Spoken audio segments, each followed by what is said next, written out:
Assalamualaikum warahmatullahi wabarakatuh. Perkenalkan, saya Hadratul Hasanah. Di sini saya akan membahas materi pada pertemuan pertama filsafat dan sejarah matematika. Apa itu filsafat? Kata filsafat dalam bahasa Indonesia berasal dari bahasa Arab, yaitu falsafah. Falsafah sendiri berasal dari bahasa Yunani, yaitu philosophia.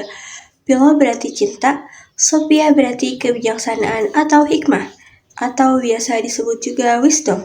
Namun, makna sophia meluas, tidak hanya kebijaksanaan atau kearifan saja, tetapi juga kebenaran pertama, pengetahuan luas, pertimbangan sehat, hingga kepandaian pengrajin atau kepiawaian dalam menyelesaikan masalah praktis. Pengertian filsafat. Dari segi praktis, filsafat berarti alam pikiran atau alam berpikir. Berfilsafat berarti berpikir. Setiap orang pasti berpikir, sehingga setiap orang pasti berfilsafat. Setiap yang berfilsafat dinamakan filsuf, sehingga semboyan bahwa setiap orang adalah filsuf itu tidak salah. Contoh filsuf yang mendukung pendapat ini adalah William Ernest Hawking, Max Rosenberg, dan Herbert Martin. Dari segi umum, filsafat diartikan sebagai ilmu pengetahuan yang menyelidiki hakikat segala sesuatu untuk memperoleh kebenaran. Filsafat mencari apa hakikat, sari, atau inti dari segala sesuatu yang ada. Dari segi khusus, pengertian filsafat dipengaruhi oleh berbagai faktor, seperti waktu, keadaan, dan orangnya. Ini berkaitan dengan perkembangan filsafat yang memunculkan berbagai pandangan atau aliran dengan kekhususannya masing-masing. Kegunaan mempelajari filsafat. Yang pertama yaitu mendukung perkembangan diri. Filsafat menolong, mendidik, dan membangun diri kita sendiri. Dengan berpikir mendalam, kita menyadari dan mengalami kerohanian kita. Yang kedua, memberi pandangan luas.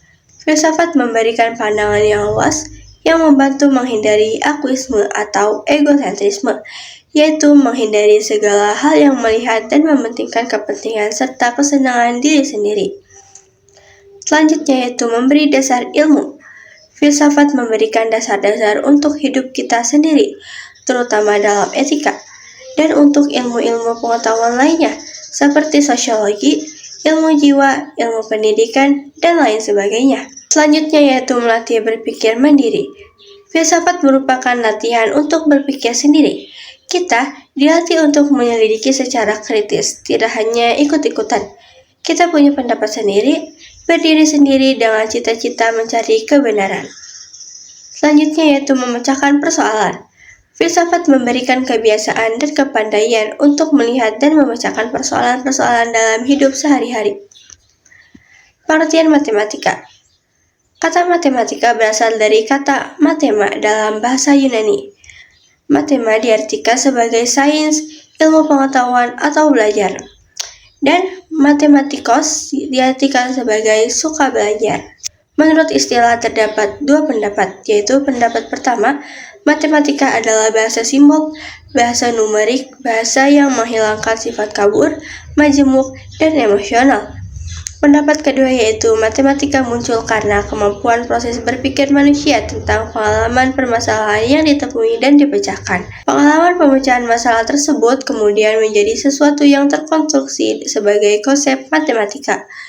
Konsep tersebut digunakan sebagai alat pemecahan masalah yang sama atau yang baru. Hubungan filsafat dan matematika. Matematika dan filsafat memiliki hubungan yang cukup erat dibandingkan dengan ilmu lain. Alasannya karena filsafat adalah pangkal untuk mempelajari ilmu dan matematika adalah ibu dari segala ilmu. Alasan kedua yaitu filsafat dan matematika sama-sama dianggap ibu dari segala ilmu yang ada.